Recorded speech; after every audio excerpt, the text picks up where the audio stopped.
Va a ser difícil quitar del imaginario de la mayoría de ciudadanos que el gobierno y el correísmo pactaron para permitir la salida de Jorge Glass. Es lo que sostiene Santiago Basabe, analista político, investigador de Flaxo y director de la Asociación Ecuatoriana de Ciencia Política. Bienvenido a Contacto Directo.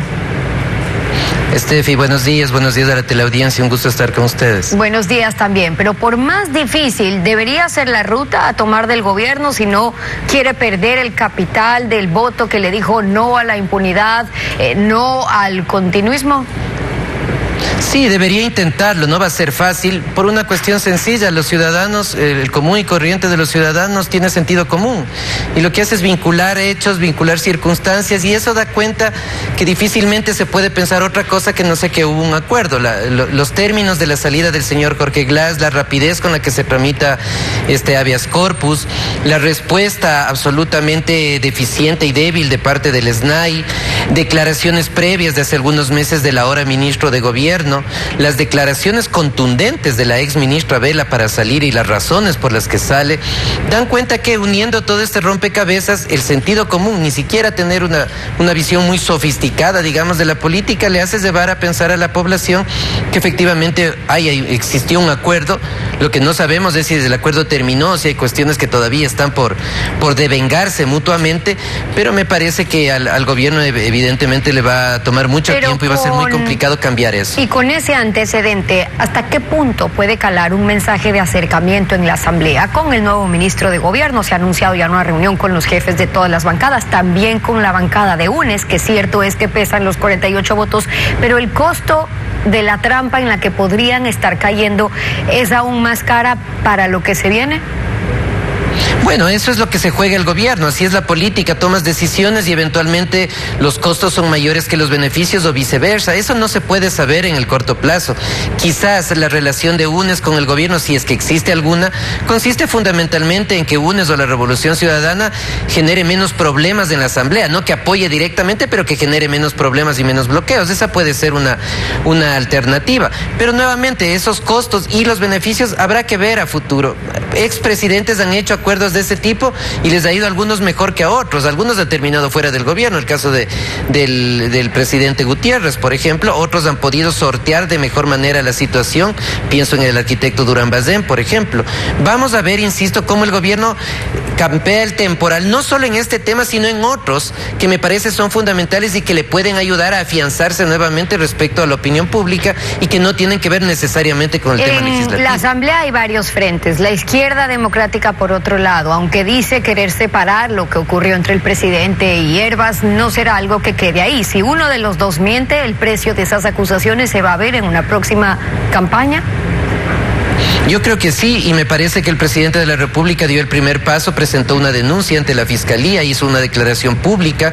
Lo que esperaría la población respecto al señor Hervas es que se presente una denuncia, porque es una calumnia. Si es que es falso lo que ha dicho el presidente Lasso respecto al señor Hervas, el país esperaría una acción penal de parte de él. No ha sucedido eso, y me parece que también se va posicionando cada vez más que la declaración entre la población, que la declaración del presidente Lasso era la correcta, era real. Luego está en la Asamblea la expulsión del BAN, del primer vicepresidente de la Asamblea Nacional, Virgilio Saquicela, pero que si responde o no a una nueva correlación de fuerzas, como usted lo dice, ¿a qué lo temen? Lo decía el líder social cristiano, en cambio, de esta manera. Escuchemos. Si la señora Yori es investigada y cae, ¿quién sube? De acuerdo con la ley, el señor Saquicela por el resto del periodo. Pero allá votó fuera de la bancada del BIN en las últimas votaciones, ya se sabe por dónde podría estar jugando también. Un momentito. El señor Saquicela es un aliado del gobierno. El BAN se constituyó por una razón muy sencilla. Creo tenía 12 diputados. No era bloque, tenía pocos diputados. Entonces, con las personas que adquirió, formó el BAN. Aquí está la formación jurídica del BAN. Entre ellos está el señor Saquicela. Es un aliado del gobierno. Y entonces, ¿qué pasa si es que quien asume es justamente Saquicela? Yo creo que es una buena salida para todos la presidencia eventual de Saquicela, porque como efectivamente dice el abogado Nebot, yo no creo que sea absolutamente distante al gobierno. La salida de la bancada oficialista se debe por unas declaraciones fuera de tono absolutamente reprochables, pero me parece que ese no es el fondo, sino más bien que el señor Saquicela se ha acercado a la nueva mayoría, Revolución Ciudadana, Partido Social Cristiano y Pachacutic, pero aún en ese caso me parece que podría ser un buen operador, digamos, una buena bisagra con todos los sectores políticos. Hemos tenido ya varios presidentes de la Asamblea y Congreso antes que han llegado como independientes o con bloques de una sola persona. El expresidente Alarcón es uno de esos ejemplos y me parece que Saquicela podría ayudar a destrabar efectivamente todo ese embrollo que ahora mismo tenemos en la Asamblea y, como digo, podría jugar compartiendo intereses y agenda legislativa con los diversos sectores. Yo creería que ahora mismo es mejor. Pero ahora resulta que nadie quiere asumir el peso de la presidencia. El PSC siempre ha preferido gobernar desde atrás. A UNES no le convendría ahora mismo frentear con todos los casos que tiene en contra. Pachacutic dijo que no lo va a hacer y a los que están tentando entonces es a los rebeldes de Pachacutic. Pero Saquicela sería entonces la opción perfecta para UNES, para PSC y para rebeldes. Por supuesto, porque como tú bien dices, Steffi, a ninguno de ellos les interesa frentear el tema de la Asamblea, poner la cara para administrarla. Necesitan a alguien que pueda operar bien y que pueda conversar con todos. Y en ese sentido, a mí me parece que Saquicela, al menos de lo que se ve hasta ahora, es la mejor opción que les garantiza estabilidad a todos y no tener que afrontar frontalmente, digamos, la relación con el Ejecutivo en temas tan densos y caldeados como los que se vienen. Lo que se viene ahora es aún más importante, porque esto sobrepasa nombres y las cartas se siguen jugando igual. Y es que el interés detrás de remover, por ejemplo, a los vocales del Consejo de Participación, ¿qué va a pasar después? O que no habría que preocuparse, dicen quienes impulsan esta remoción, porque llegarán los nuevos, que qué control si van a subir los que siguieron con mejor resultado, mejor puntuación. ¿Qué pasa ahí en la práctica? Bueno, evidentemente la Revolución Ciudadana tiene una agenda, tiene una ruta política y su ruta política tiene que ver esencialmente con alterar y modificar la situación jurídica de sus líderes. Eso lo sabemos abiertamente y el gobierno, asumo, lo sabe. Lo que le restará es negociar, a ver, los términos en los que se puede dar ese posible acuerdo. Efectivamente, el Consejo de Participación Ciudadana es clave, no por el Consejo, sino por a quién tiene que elegir, al Contralor. El Partido Social Cristiano tendrá sus propios intereses. Se dice que la fiscal o la fiscalía es un espacio clave en estas negociaciones, pero esta ha sido la historia del país, desafortunadamente, y ahora el gobierno tendrá que afrontarla, asumirla y tomar las decisiones que menos daño le hagan. Pero si quiere tener una relación con la Asamblea, no puede dejar de lado a la Revolución Ciudadana, que tiene cerca del 40% de las bancas. Esa es una realidad y con esa realidad tienen que trabajar y con esa realidad tienen que gobernar. Pero cuando se cuentan estos cuentos repetidos en la política, parecería que en la sociedad ya no pesa tanto el hartazgo, y usted le atribuye, aparte de lo que como país nos está pasando, a la consecuencia de las clases medias marginadas, cerca de engrosar más bien otra vez las líneas de pobreza en lugar de seguir creciendo. Y esa indiferencia está resultando caldo de cultivo nuevamente para los políticos. Absolutamente. Cualquier sociedad que logra desarrollarse es porque tiene una clase media constituida, que da ideas, que innova, que crea y que ayuda a los sectores menos protegidos económica y socialmente a surgir. Sin una clase media es imposible y me parece que en el país cada vez se pierde mucho más. Hay voces, pero así muy dispersas, nada constituido.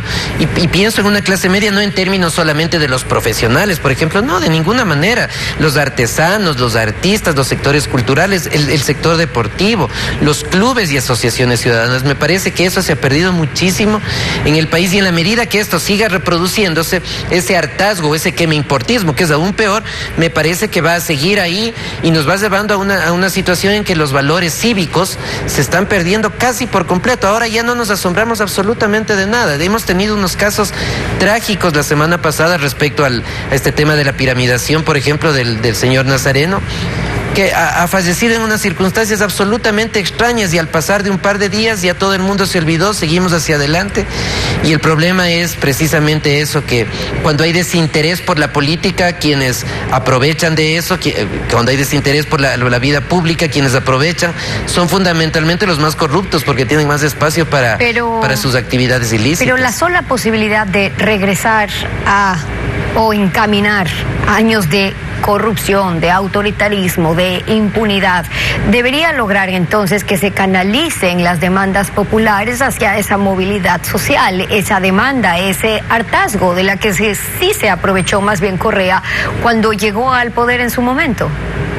Sí, por supuesto, y yo creo que ahí es una actividad fundamental del gobierno. Y uno es la política en las altas esferas, entre comillas, que hemos hablado de la relación ejecutivo-legislativo, pero lo más importante para la gente es que le resuelvan las cuestiones del día a día, el tema de los hospitales, el tema de la seguridad, el tema de la vialidad, de la seguridad ciudadana.